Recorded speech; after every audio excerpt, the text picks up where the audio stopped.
Hi everyone, this is me Nidhi Gupta, your English coach. कैसे हैं सब लोग और कैसी चल रही है आपकी इंग्लिश की तैयारी। आज के वीडियो में मैं आप लोगों को ग्रामर का A to Z समझाने वाली हूँ। मतलब कि अगर आप एक ऐसे स्टूडेंट हैं जो इंग्लिश को बारीकी से समझना चाहते हैं, इंग्लिश में अपना बेस क्लियर करना चाहते हैं, तो आपके लिए ये वीडियो आज बहुत काम का होने वाला है। अगर आप किसी कंपेटिटिव एग्जाम की तैयारी कर रहे हैं और पूरी ग्रामर को समझना चाहते हैं और चाहते हैं कि मैम एग्जैक्टली कौन कौन से टॉपिक हैं जो हमें कवर करने होते हैं, तो भी ये वीडियो आप लोगों के लिए बहुत ज़्यादा यूजफुल होगा। और अगर आप किसी 9th या 10th क्लास के स्टूडेंट हैं और आपको लगता है कि मैम एक बार बेस फाउंडेशन क्लियर करना ग्रामर का बहुत ज़रूरी है, तो क्या आप मुझे बता सकती हैं कि शुरुआत से शुरुआत कैसे की जाए, कौन से टॉपिक से मैं ग्रामर शुरू करूं और क्या कोई बुक है जिससे मैं पूरी ग्रामर खुद से पढ़ सकती हूं या सकता हूं। तो यस, डेफिनेटली आज की वीडियो में आपको ये सारे आंसर्स मिल जाएंगे, क्योंकि आज मैं आपको बताने वाली हूं ग्रामर के वो टॉपिक्स जिनके बिना ग्रामर अधूरी है। अगर आप चाहते हैं कि मैम मैं खुद से ग्रामर में प्रो बनना चाहता हूं और चाहता हूं बहुत अच्छे से पूरी ग्रामर की तैयारी करना, तो देख लो ये वीडियो, क्योंकि मैं आपको सारे टॉपिक्स आज बता दूंगी। तो as a student of English grammar आपको क्या क्या टॉपिक पढ़ने होते हैं ग्रामर में, चलिए आइए उनकी बात करते हैं।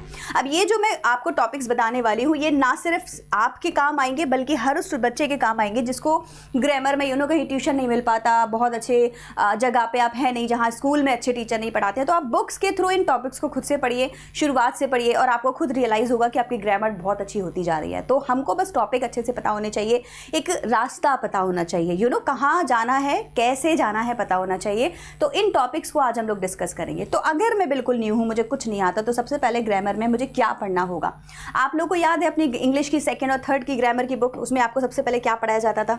कुछ याद है? लिख के दो मुझे कमेंट सेक्शन में, चैट सेक्शन में, अगर आप मुझे अभी लाइव देख रहे हो तो, कि हम लोग क्या पढ़ा करते थे। हम लोग पढ़ते थे नाउन, प्रोनाउन, एडवर्ब, एडजेक्टिव। याद है ना आपको? ऐसे beautiful is an adjective, Neha boy, girl is a noun, ऐसे करके पढ़ाया जाता था। वर्ब क्या होती है, नाउन क्या होती है। क्यों पढ़ाते थे? क्योंकि यही बेस है ग्रामर का।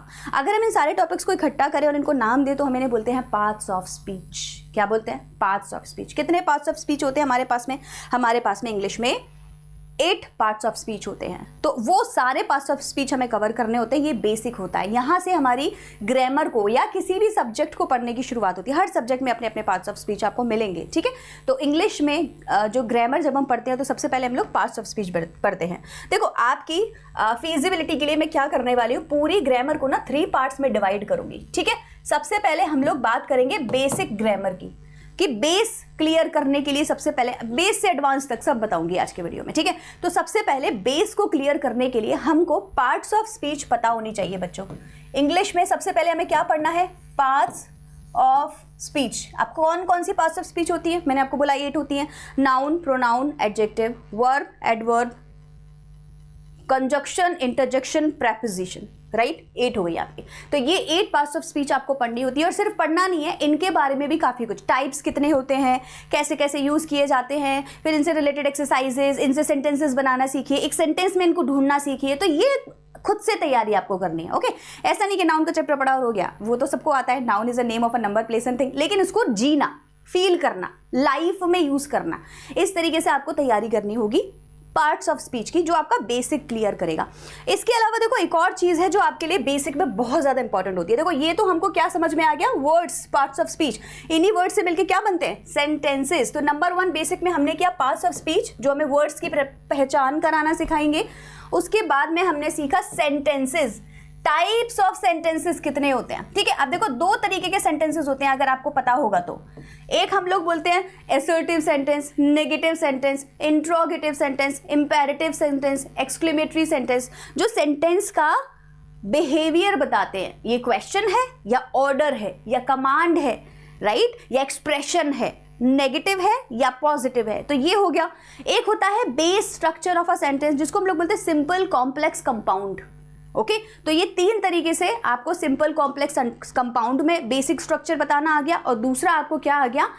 सेंटेंस एफर्मेटिव है, नेगेटिव है, इंट्रोगेटिव है, इंपेरेटिव, एक्सक्लेमेटरी क्या है। तो ये दोनों तरीके के आपके स्ट्रक्चर अलग अलग हो गए। क्लियर हो गया? तो हमने अभी क्या किया? हमने किया बेसिक पार्ट्स ऑफ स्पीच से रिलेटेड और बेसिक सेंटेंसेस से। अब जो तीसरी चीज आपको बेसिक ग्रामर में करनी होती है, वो होते हैं आपके टेंसेस, ठीक है जी। आपको टेंसेस पढ़ना बहुत जरूरी है, और जब टेंसेस पढ़ते हैं तो आपकी हेल्पिंग वर्ब्स खुद ब खुद हो जाती हैं, क्योंकि हर टेंस के अंदर अपनी एक हेल्पिंग वर्ब होती है जिसके बारे में हमें पता होना चाहिए। मैडम टेंसेस कितने होते हैं? प्रेजेंट, पास्ट, फ्यूचर, 3 इंपॉर्टेंट होते हैं। इनमें सब्सटेंसेस बन जाते हैं, वो आपके indefinite, continuous, perfect and perfect continuous हो जाते हैं। 12 टेंसेस को बहुत अच्छे से आपको घोल के पी जाना है, सो दैट हर सेंटेंस में, देखो किसी भी चीज़ को समझने के ना 2 तरीके होते हैं। एक तो क्या आप उससे सेंटेंस बना पा रहे हैं, दूसरा क्या आप उस सेंटेंस को पहचान पा रहे हैं। अब मैं टेंस में बोलूं, मुझे अभी की अभी प्रेजेंट परफेक्ट कंटिन्यूअस में एक सेंटेंस बना के दो, आप बना पा रहे हैं, मतलब आपको वो आता है। फिर मैंने आपको दिखाई 7-8 सेंटेंसेस, मैंने बोला बताओ इसमें से पास्ट परफेक्ट का टेंस कौन सा है, आपने पहचान लिया, मतलब अब आपको टेंसेस आ गए। ये होता है किसी भी चीज को समझने का तरीका। सेम आप टेंसेस में करिए, सेम आप हेल्पिंग वर्ब में प्रेजेंट की हेल्पिंग वर्ब बताओ, is am are ma'am, past की बताओ वाज वर, परफेक्ट की बताओ has have had, present indefinite की बताओ डू डज, पास्ट इंडेफिनिट की बताओ डिड, फ्यूचर की बताओ विल शैल। तो इस तरीके से अगर आपको हेल्पिंग वर्ब बताना आता है और पहचानना आता है तो आपको हेल्पिंग वर्ब आ गई। अब आपने कुछ वर्ड्स और सुने होंगे जैसे कि मॉडल वर्ड्स, है ना, जैसे कि डिटर्मिनेंट्स, ये आपके एक्स्ट्रा चीज़ों में आएगा जिनको हम इनमें से किसी में गिन नहीं सकते, तो लिख लेते हैं अलग से, कोई बात नहीं है। हमको मॉडल्स करने आ जाने चाहिए जो कि टेंसेज में नहीं आते हैं, लेकिन हमको इनसे सेंटेंसेस बनाने आते हैं, हम इनको मॉडल्स बोलते हैं। और 6 नंबर पे डिटर्मिनेंट्स ना हमने अभी देखो कहीं नहीं पढ़े, क्योंकि वो हमारे पार्ट्स ऑफ स्पीच का पार्ट नहीं है, इसीलिए मैंने यहाँ लिख दिया। इतना करने के बाद में बच्चों आपका बेसिक क्लियर हो जाता है। अब हम आएंगे इंटरमीडिएट पे, जल्दी जल्दी आ जाते हैं, कोई दिक्कत नहीं है, जल्दी जल्दी हम लोग कवर करते हैं।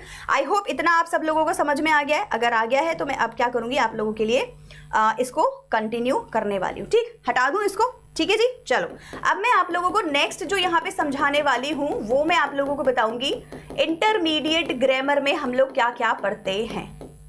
ठीक है, ओके। अब हम लोग करेंगे इंटरमीडिएट ग्रामर, मतलब कि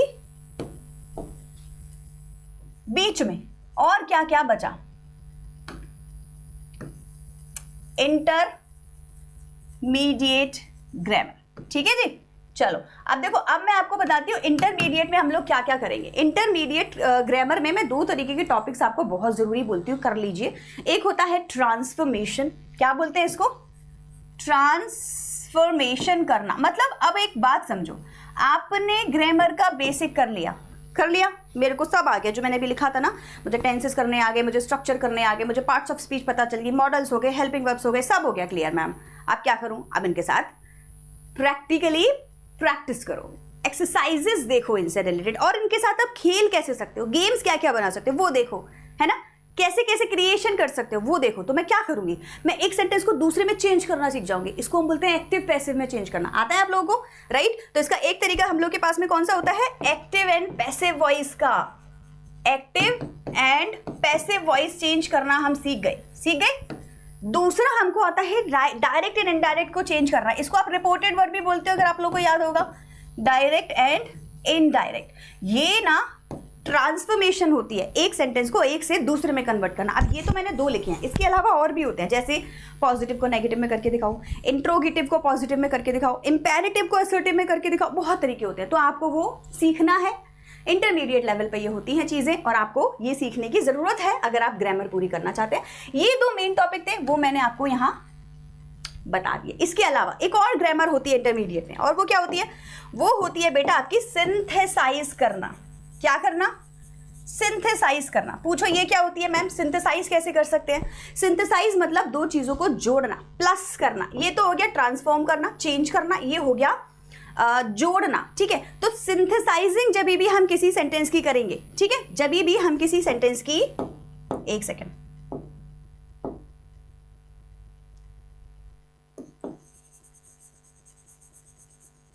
जब भी हम किसी सेंटेंस की सिंथेसाइजिंग करेंगे, मतलब प्लस करेंगे, तो उसमें हम क्या देखेंगे, एक सेंटेंस यहां लिखा है, एक सेंटेंस यहां लिखा है, इनको जोड़ो। मेजरली हम इन 2 सेंटेंसेस को किससे जोड़ते हैं, कंजक्शन से।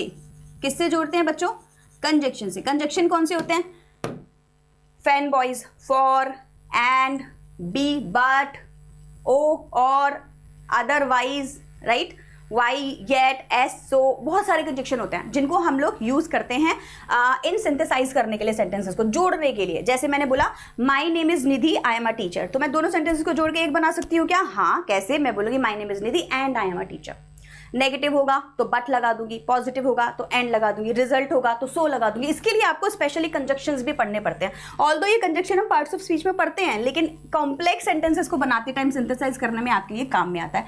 इसको हम लोग बोलते हैं intermediate sentences, intermediate practice of grammar. अब इसके बाद में आती है आपकी एडवांस्ड लेवल की ग्रामर।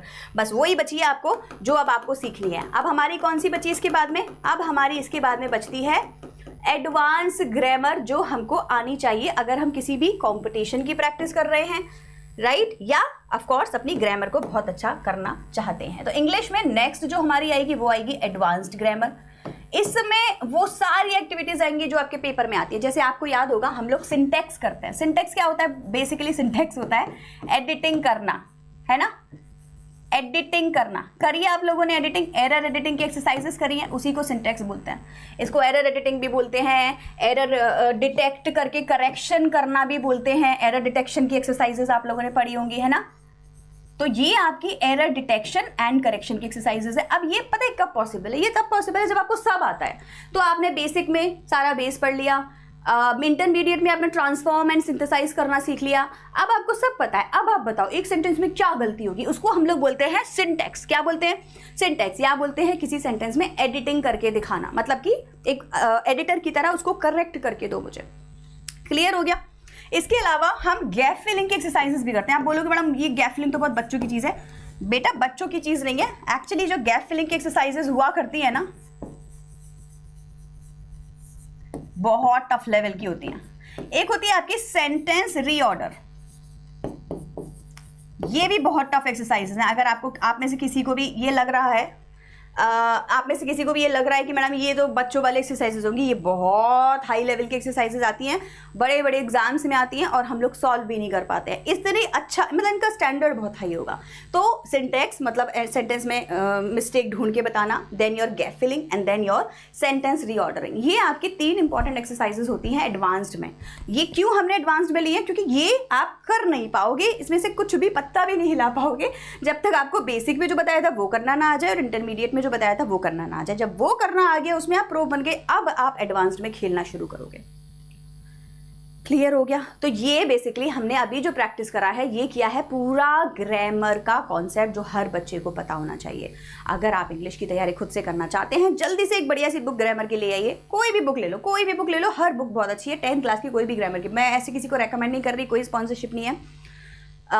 आप किसी भी ग्रामर की अच्छी बुक लीजिए, जो आप बुक स्टोर पे जाएंगे, बोलेंगे भाई सीबीएसई की कोई बुक बता दीजिए ग्रामर की, किसी स्कूल में चल रही हो, वो आपको दे देंगे। बस वहाँ से ये सारी चीज़ें पढ़ना शुरू करिए, देख लीजिएगा ये सब यहाँ होना चाहिए। इसके अलावा क्या बचा मैम? देखो हम लोग ना टेंसेस को, सेंटेंसेस को, इन सबको ग्रामर में गिनते हैं, लेकिन राइटिंग सेक्शन, रीडिंग सेक्शन वो हम ग्रामर में नहीं गिनते। राइटिंग एक अलग टॉपिक है, राइटिंग करना, सीखना, क्रिएटिव राइटिंग, लिटरेरी राइटिंग, वो अलग चीज़ है। लेकिन वोकैबुलरी को हम ग्रामर का पार्ट बनाते हैं। आपने देखा होगा ना, शुरू से ही आपके इंग्लिश के जब भी पेपर हुआ उसमें थोड़ी बहुत सिनोनिम, थोड़े बहुत antonym, one word substitution, homophones आई जाते हैं, तो वो वोकैब का पार्ट आपके पेपर में ज़रूर आता है। तो इसके अलावा आपको अगर कुछ करना है इंग्लिश में ग्रामर को अच्छा करने के लिए, वो है आपकी वोकैबुलरी। तो क्या क्या आता है इसमें, मैंने अभी अभी जस्ट आपको बताया है ना, जस्ट मैंने अभी अभी आपको बताया। सिनोनिम्स सीख लीजिए, एंटोनिम्स सीख लीजिए, वन वर्ड सब्स्टिट्यूशन सीख लीजिए, होमोफोन्स, होमोनिम्स सीख लीजिए। इनको आप अगर अच्छे से तैयार कर लेते हैं तो काफ़ी हद तक ग्रामर में आप बहुत अच्छे से अपने आप को तैयार कर लेंगे और किसी भी कंपटीशन में आप पार्ट ले सकते हैं। किसी भी कंपटीशन का सिलेबस यही होगा, इसके अलावा कुछ नहीं होता। आपको लगता है मैडम इंग्लिश का वो पेपर है, सिलेबस क्या? यही है। और अगर ये नहीं भी लिखा है ना सिलेबस में तो भी यही है, क्योंकि आएगा यही। होता है कभी कभी वो लोग लिख देंगे कुछ 8-10 टॉपिक बच्चों को कंफर्टेबल करने के लिए कि बेटा ये है, लेकिन पेपर में आप बोलोगे मैडम पता नहीं क्या क्या आ गया, कुछ नहीं आया, इसमें से आया था, यही करना था, शुरू से यही बोल रही हूँ आपको, पूरा ग्रामर खत्म। ठीक है, आप बताओ आपको इसमें से कौन सा टॉपिक इजी लगता है, कौन सा टॉपिक टफ लगता है, और किसकी क्लासेस आप मेरे से करवाना चाहते हो। अभी टाइम है हम लोग के पास में, हम लोग ग्रामर की क्लासेस स्टार्ट कर सकते हैं और मैं आपको तैयार करा सकती हूँ इंग्लिश ग्रामर में फ्री ऑफ कॉस्ट। तो फिर आप लोगों को इसके लिए कमेंट करना पड़ेगा और बताना पड़ेगा कौन सा टॉपिक आपको टफ लगता है। मैं मिलूंगी आपसे नेक्स्ट वीडियो में। Till then bye everyone and take care.